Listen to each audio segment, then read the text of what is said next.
यहाँ डाल डाल पर सोने की चिड़िया करती है बसेरा। वो भारत देश है मेरा, वो भारत देश है मेरा। जहाँ डाल डाल पर सोने की चिड़िया करती है बसेरा, वो भारत देश है मेरा।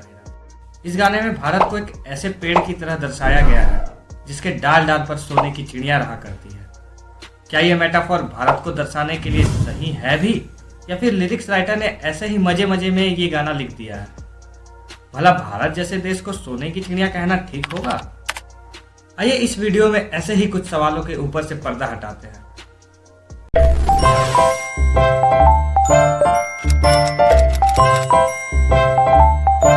All the gold in the world comes to India and sings।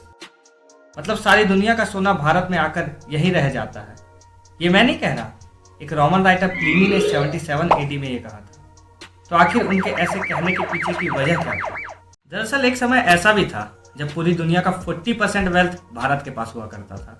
Resources से लेकर प्रोडक्शन तक सब में इंडिया टॉप पर था। इसी वजह से रिसोर्सेज रिच कंट्री होने के कारण इंडिया पूरे वर्ल्ड को अपने सप्लाईज एक्सपोर्ट करता था।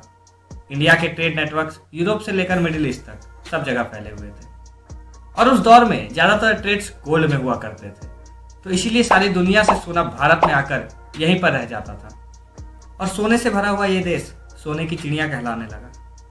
सारे कंट्रीज का गोल्ड इतनी तेजी से भारत आ रहा था कि एक समय ऐसा आया जब रोम ने इंडिया से इंपोर्ट को बैन कर दिया, क्योंकि रोम बैंकरप्ट हो गया था, उनके गोल्ड्स खत्म होने के कगार पर थे।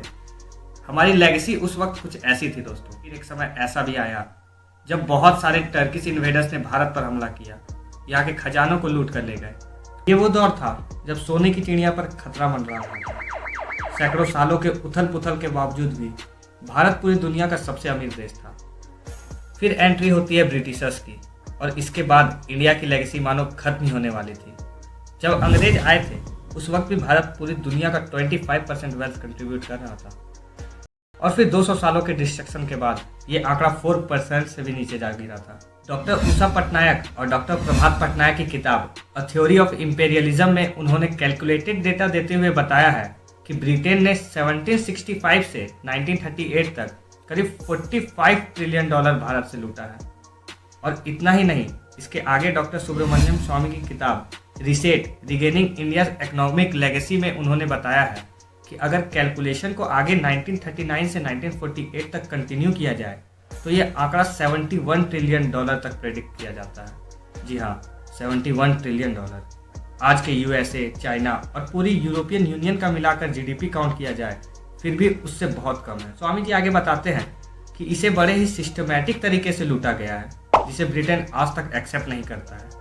एक्सेप्ट करना तो दूर की बात है, ब्रिटेन के former prime minister David Cameron ने कहा था, colonizing India was unreasonably expensive, which is why Britain was compelled to make a big financial investment। मतलब इनके अकॉर्डिंग इंडिया को अपनी कॉलोनी बनाना इनके लिए एक बड़ा लॉस साबित हुआ। इतना गलत कैसे हो सकता है भाई? खैर, जो हो गया वो तो हम बदल नहीं सकते, लेकिन जो आगे हो सकता है उसे हम जरूर बदल सकते हैं। क्या अभी भी भारत एक सोने की चिड़िया है? जी हाँ, लेकिन ये पक्षी अभी घायल है और इसे जरूरत है एक बेहतर इलाज की, जो हम और आप जैसे लोग साथ में मिलकर कर सकते हैं। और मुझे पूरा विश्वास है एक समय ऐसा भी आएगा जब फिर से पूरी दुनिया हमें सोने की चिड़िया कहकर बुलाएगी। Till then wait and work patiently.